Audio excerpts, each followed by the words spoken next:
teman-teman, ketemu lagi sama aku. Oke, di video kali ini aku bakal bahas terkait dari materi pengembangan media pembelajaran.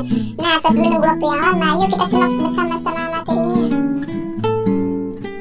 Oke, di sini materi yang pertama yaitu pengertian media pembelajaran dan juga manfaat dari media pembelajaran.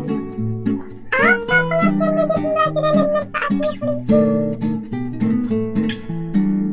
Nah, pengertian media pembelajaran ialah suatu alat atau bahan yang digunakan untuk menyampaikan sebuah informasi dan juga meningkatkan efektivitas dalam suatu pembelajaran. Sedangkan manfaat dari media pembelajaran itu sendiri diantaranya yang pertama, meningkatkan motivasi belajar siswa, kemudian yang kedua, mempermudah pemahaman konsep, dan juga yang ketiga, menjangkau berbagai gaya belajar untuk siswa. Kira-kira apa aja sih jenis media pembelajaran, kelinci?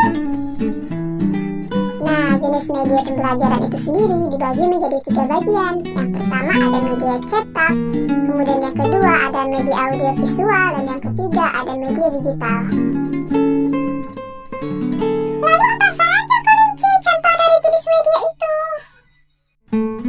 Oke, di sini aku bakal kasih tahu ya contoh dari jenis media itu sendiri. Yang pertama, media cetak. Nah, contohnya itu bisa berasal dari buku dan juga modul.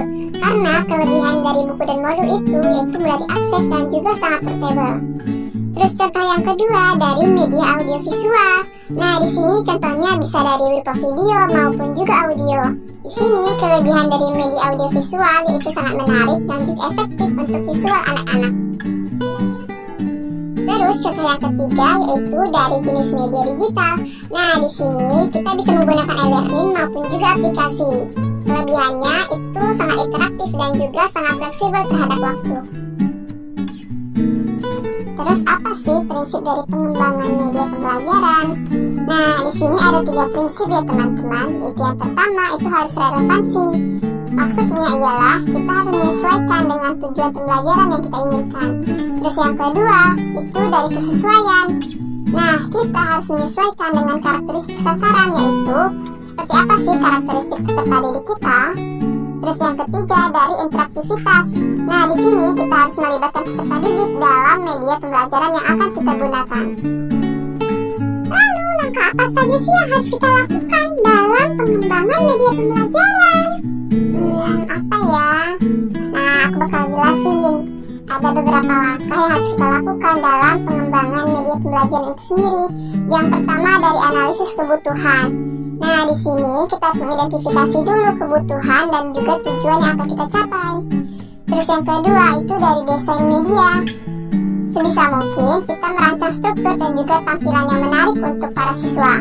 Nah, yang ketiga atau langkah yang ketiga yaitu pengembangan konten. Di sini kita diminta untuk membuat konten yang sesuai dengan apa yang dibutuhkan oleh para siswa. Dan yang terakhir, uji coba dan revisi. Setelah kita membuat konten atau mengembangkan konten, kita melakukan uji coba dan juga perbaikan apa sih yang masih kurang terkait dari pengembangan media pembelajaran yang telah kita buat. Oke, itu tadi teman-teman pembahasan kita terkait dari pengembangan media pembelajaran. Nah, semoga di materi tadi itu bisa menambah wawasan dan juga pengetahuan teman-teman semua. Oke, berjumpa lagi di video selanjutnya. Akhir kata dari saya, wassalamualaikum warahmatullahi wabarakatuh. Dadah semua.